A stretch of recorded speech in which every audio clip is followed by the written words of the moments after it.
Good morning, my brothers and sisters. Welcome to episode number 159. And this is going to be a lessons from the worst day in history.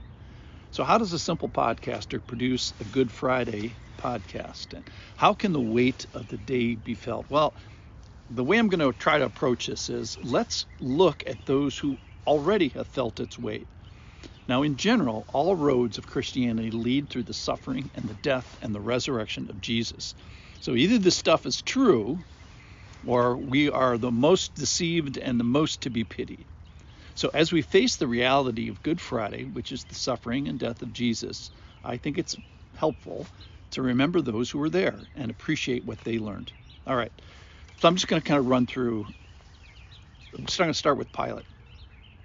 So what we judge and how we judge Jesus is ultimately how we are judged.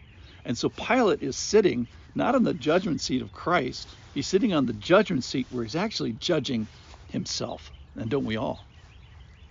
And that Pilate had an opportunity when he got immediate notification that he was sinning, and he didn't heed it. So we'd best heed that if we get such a message from heaven. And then finally from Pilate, that every day is not going to be a day of liberty to decide to receive Jesus in faith. But the good news is today is. So decide today. All right, from the mockers. So they're mocking Jesus and telling the King of Kings that he's not their king. And they're telling the king of the world that he's not king of their world. And that's sobering. And certainly I want to watch my idle words. And then from Barabbas. So they chose this guy who breaks the Ten Commandments rather than the one who wrote the Ten Commandments. And Barabbas receives undeserved mercy so that you and I could receive undeserved mercy. So Jesus is the one who has to pay this undeserved penalty so that you and I could get off without penalty. Okay, let's look through Peter. So Peter, that eventually the rooster crows for all of us. So our behavior, our faith, our words are being seen and evaluated. And though Peter starts poorly, he gets this right in the end, and he gets repentance right. From Joseph of Arimathea, his message was take courage and go. From Nicodemus, that if today is the day to be born again, the Spirit's going to help you. The wind is going to blow. You're going to have a wind assist for all those who come to the cross with repentance and faith. From the women at the cross, and specifically Mary Magdalene, just the faithfulness in her ministry. From the centurion, his big lesson was don't let this crucifixion go unnoticed. So what will you do after you look at the cross? Spend some time. He's the one that comes to the crucifixion and he changes his mind.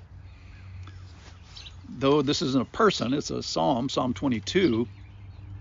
We learned from the words of Jesus that this suffering servant, he's not despised, he's not abhorred. The Father's face was not hidden from him.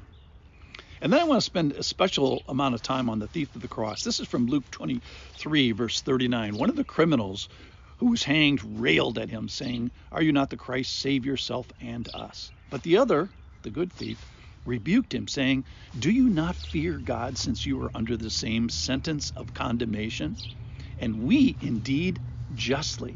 Listen to that. He says, we're justly condemned, for we are receiving the due rewards for our deeds. But this man, Jesus, has done nothing wrong. And he said to him, "Jesus, remember me when you come into your kingdom." And Jesus said to him, "Truly I say to you, today you will be with me in paradise."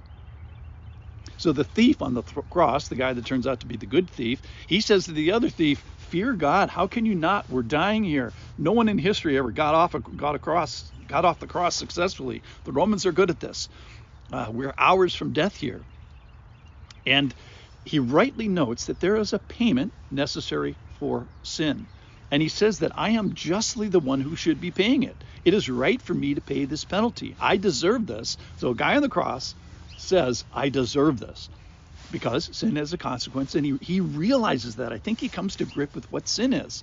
So it's just that I am on this cross, and I should be on this cross. I am due this punishment in this world and the next, And because he says to the other guy, he says, and we indeed justly, for we are receiving the due reward, the just reward for our deeds.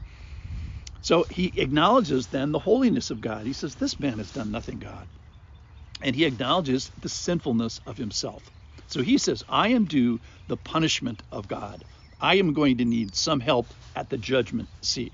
And so to help with that moment in time, he asks Jesus, when you come into your heavenly kingdom, in your right judgment, in your throne of judgment, remember me, not because I have earned it, for you know that I don't, but because of you. Remember me, not because of my righteousness, but because of your righteousness.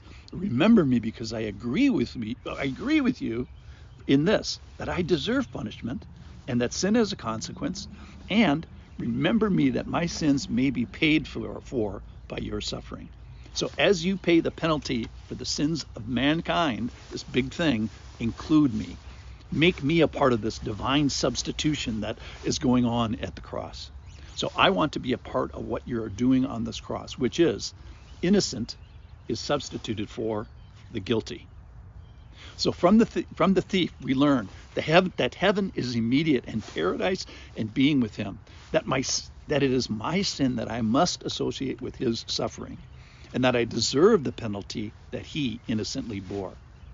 So if that's the only thing you knew about death, that today you will be with me in paradise, it's enough. So I thank you this morning for joining me and all these characters that are at the cross in some way or another, as we think of the goodness of the good one on this Good Friday. Thank you for listening.